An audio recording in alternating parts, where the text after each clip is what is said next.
Salut les amis, comment allez-vous? J'espère que vous allez bien. Bon, je vous fais une petite vidéo. Retour, on va dire. Voilà, là je suis installé, entre guillemets, on va dire. Et voilà, j'ai trouvé un appart. Et voilà, donc je vous explique. Moi j'habite ce bâtiment-ci.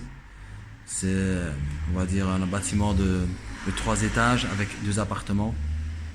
Le sous-sol c'est un garage. Ici c'est le passage en fait pour aller dans... Ici, vous voyez. Mécanicien auto avec un très beau garage, vraiment bien équipé, de braves personnes. Donc voilà, moi je suis ici. Voilà, vous voyez. Je suis quand même bien. Je suis tranquille, sécurisé. Donc mes outils sont ici, principal. Mes autres outils sont dans un garage un peu plus loin. Donc j'ai un garage sur le même trottoir un peu plus loin. Isolé, un petit peu tranquille. Sécurisé, garage avec porte électrique et tout. Avec l'électricité et tout dans le garage, terrible. Mais je vais pas travailler là-bas, c'est juste pour mettre des trucs. À mon avis, peut-être pour faire la peinture, et encore. Mais en tout cas, ici, c'est ici que je bosse parce que je suis au-dessus de chez moi, je suis tranquille. Il n'y a pas de souci, il n'y a pas de souci. Et alors, voilà, donc ici, je vais vous expliquer un peu ce que je fais. Donc là, j'ai mes outils. Je vais sûrement m'installer quand même une table, hein, pour pouvoir travailler avec l'étau et la machine pour forer. Mais voilà, ici je suis en train de terminer la pédale de lanceur vu que je n'avais pas terminé. J'avais mis ce truc là. Ouais, j'avais bricolé ici avec le truc du pot. Là. Donc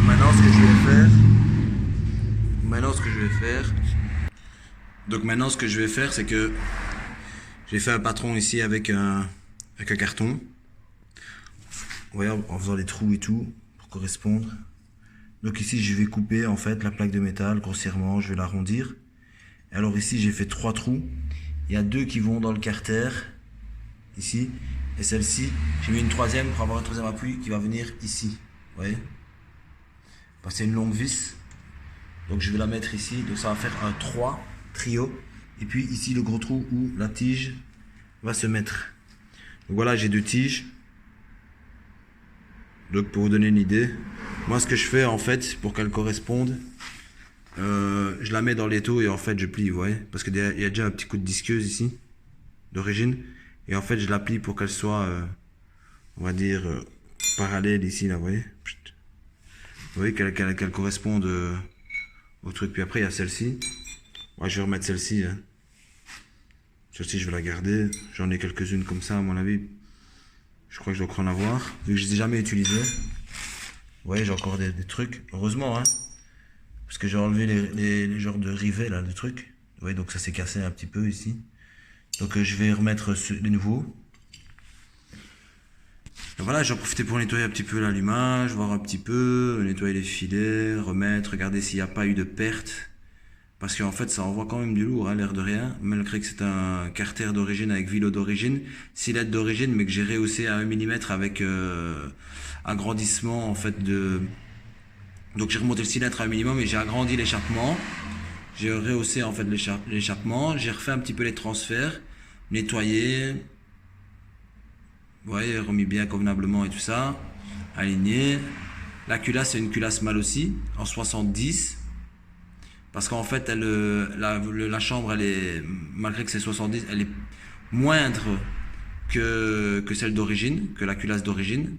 Donc il y a moins de volume dans la culasse. Et il n'y a pas je n'ai pas le problème de décompresseur, vu qu'il n'y en a pas. Donc là, j'ai eu un petit souci, à mon avis, c'est parce qu'il y a des crasses dans le réservoir, vu que je ne roule pas beaucoup. Vous voyez, il y a une petite rouille superficielle qui se met, c'est pas de la vraie rouille, en fait c'est une rouille superficielle à cause de l'humidité, quand le cyclone n'a pas roulé beaucoup, et en fait c'est cette petite rouille là qui passe dans le carbu parce qu'elle est tellement fine, mais à force de rouler, de faire le play, ben, ça se nettoie en général. Un jour ou l'autre, peut-être que je ferai un petit nettoyage à l'acide chlorhydrique ou je sais pas quoi, juste faire un petit nettoyage. Et puis c'est reparti quoi, hein. Mais le but c'est de rouler souvent en fait et de ne pas laisser stagner l'essence ou de laisser le réservoir vide. C'est ça le truc en fait qu'il faut pas faire. Et aussi le bouchon aussi, il faut pas laisser le bouchon dessus, hein, parce qu'en fait ça fait un genre d'humidité à l'intérieur et l'humidité ne s'échappe pas en fait, vous voyez, quand le réservoir est vide. Et aussi, je pense que sur les nouveaux réservoirs, comme les nouveaux MVL ou les Vogue et tout ça, il n'y a pas de problème. En tout cas, moi, j'ai jamais eu de rouille dans. Je crois qu'ils sont traités un peu, je crois. Mais je suis pas sûr. Hein. Vous voyez les réservoirs 5 litres, là, les ronds. Donc voilà, ici, je vais faire ça et puis on verra bien comment ça va. J'espère que ça va aller. Je vais nettoyer le carbu, parce qu'à mon avis, c'est ça. Au début, j'avais peur d'avoir fissuré le carter ou avoir une perte ou quoi. Mais non, ça va. J'ai pas de perte. J'ai pas de fissure, j'ai rien du tout. Parce qu'en fait, quand des fois il y a des symptômes qui se ressemblent, par exemple comme il démarre et puis quand il chauffe un petit peu, il se coupe. Ouais. Bon, en fait, c'est pas quand il chauffe, en fait, c'est quand parce qu'il y a des crasses, ouais. Donc il y a l'essence, comme il y a une crasse dans le carbu, l'essence, ben ça remplit la cuve, hein. Et après, ben une fois que l'essence elle est consommée, ben l'essence n'arrive pas assez vite à cause de la crasse dans la cuve, donc il se coupe. Mais vous avez ce même problème-là, par exemple, quand il y a une fuite, une perte au carter ou quelque part, en tout cas, une fuite d'air qui n'est plus étanche, ça veut dire qu'en fait, quand le carter il va se dilater avec la chaleur, ben, il y aura une prise d'air et là, ou votre moteur va s'emballer, ou alors ben, ça se coupe, clairement. Parce qu'il y a une fuite d'air, il y a une trop grosse prise d'air. Mais là, il faut vraiment que ce soit une grosse prise d'air. Hein. Donc voilà. Donc les amis, je vais faire ça et on verra bien ce que ça va donner. En tout cas, ce qui m'embête le plus, c'est d'avoir abîmé mon pot avec la pédale, ici et là. Mais c'est pas grave, à mon avis, un petit coup de papier, et puis ça partira. Bon, à tout de suite. Donc voilà les amis, ben, la pâte est terminée. Voilà comment est-ce que j'ai fait. Donc c'est une pâte en acier blanc. Je sais pas si on appelle ça de l'inox ou je sais pas si c'est de l'inox. En tout cas, c'est de l'acier blanc. Ça veut dire que c'est de l'acier qu'ils utilisent pour l'aviation. Par exemple, on appelle ça aussi acier d'aviation. En fait, c'est un acier qui est léger et qui est très solide en fait. Donc c'est la légèreté de l'aluminium et c'est la solidité de l'acier. Ouais. Donc ça c'est balèze. Alors ce que j'ai dû faire, bien sûr, c'est que j'ai dû la mettre bien plate, bien d'aplomb. Donc ça veut dire que, d'ailleurs, on voit ici au niveau de la fin des goujons en fait qui sont à la même taille parce que j'ai dû mettre une rondelle derrière en fait. Ouais. Donc là je me suis donné deux possibilités parce qu'en fait j'avais fabriqué d'abord une. Ouais. Et celle-ci ça n'allait pas parce que quand je l'ai faite, j'ai pas pensé que l'allumage allait venir devant. Donc j'avais le capteur de l'allumage qui venait devant, donc j'ai dû refaire une autre.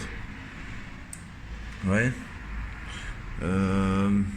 Donc voilà, donc ici je me laisse l'option d'avoir deux positions. La première, ouais, et puis une plus basse. Bon, c'est rien du tout. Hein. Voilà quoi. Donc voilà. Je vais remonter ça. Et on verra bien ce que ça donne. J'ai l'autre tige ici, je vais voir c'est laquelle qui est la mieux. Parce que celle-ci, je l'ai pliée différemment, vous voyez. Parce qu'ici, j'ai déconné, en fait, j'aurais dû, vous voyez la courbe ici, j'aurais dû la faire commencer ici, en fait, comme là. Vous voyez, donc en fait, ce qu'il faudrait faire, c'est replier comme ça, et puis faire comme ça. Mais ce qu'il y a, c'est que ça va, comment dire, ça raccourcit la petite bielle. Donc, à mon avis, si je mets celle-ci, ben, ce sera plus long, quoi. Parce que c'est pas facile de cadrer en même temps. Ouais. Donc je ne sais pas, je vais voir laquelle je vais mettre. Bon, esthétiquement c'est mieux celle-ci parce qu'elle est... Ouais. Puis voilà, faut voir aussi avec mon pied, mais à mon avis ça va rien changer. Bon, ça change pas grand-chose. Ça change pas grand-chose, de toute façon elle vient quand même s'axer dans le truc. Je sais pas. Je vais voir, de toute façon au montage je verrai bien. Et puis voilà, ce sera fait. Donc en même temps j'en ai profité pour nettoyer l'allumage. Déjà ici il faudrait faire gaffe parce que des fois quand ils sont vieux ça peut craquer les fils. Parce que les fils durcissent ici, donc il faut faire gaffe. Donc voilà, je vais nettoyer la bougie. J'ai nettoyé le carter aussi parce que des fois comme ça crache ici. J'ai regardé s'il n'y avait pas des fuites et tout ça. Hein, j'ai vérifié un petit peu, resserré un peu les goujons. Nettoyer l'allumage. Hop, là je vais nettoyer mon carbu parce que à mon avis j'ai des crasses dedans. Là j'ai remis une nouvelle durite plus longue qui fait une courbe pour que toutes les crasses restent dans le fond. De temps en temps, ce que je ferais, je tirais la durite au niveau du robinet. Et puis, faut chercher un nouveau robinet aussi. Ça, il faut pas que j'oublie. Mais voilà quoi, ça me saoule un peu d'aller dans les magasins parce qu'il y a une file de malades. Ça prend toujours 3 heures pour faire la file. Donc voilà les amis, je voulais sur cette vidéo aussi. Normalement, une fois que je serai bien installé, je vais continuer l'autre. Essayer de m'installer. Je me suis fabriqué ici une... Ouais, j'ai un petit peu m'accommoder ici. Je vais le ramener par là. Ouais, je vais le ramener par là. Pour pas qu'il soit dans le chemin ici. Et alors à ce moment-là, je vais essayer de... Je sais pas moi, de trouver le moyen de mettre de l'électricité, ouais. Je sais pas, de chez moi ou d'ici. Et que ce je paye les communs, donc je peux prendre l'électricité d'ici, mais de où, je ne sais pas. Peut-être d'ici. Il faudrait que je vois ici un câble. Faudrait que je vois, que je ponte. Ou je regarde par ici. À mon avis, je vais ponter là. Faire un trou ici et le faire passer par là. Hop. Et mettre une prise ici. Comme ça. Je peux installer le bazar ici. J'espère que ce sera bien droit. Je vais changer la plaque. Je vais mettre un panneau. J'ai un panneau en haut. Là, je dois faire des étagères. En même temps, je le taperai là. Voilà les amis. Bon, je vous laisse. Je vous montrerai une autre fois mon appart. Comme vous avez vu l'autre. C'est tous mes outils ici. Et j'ai mis tout dans le garage. Là, c'est le bazar. Donc voilà les amis. Celui qui va acheter un aquarium sur Liège. Donc voilà les amis. Je vous souhaite une bonne journée. Et on se capte bientôt, j'espère, au plus vite possible. Pour la suite des événements du 103 Noir. Allez, salut les amis.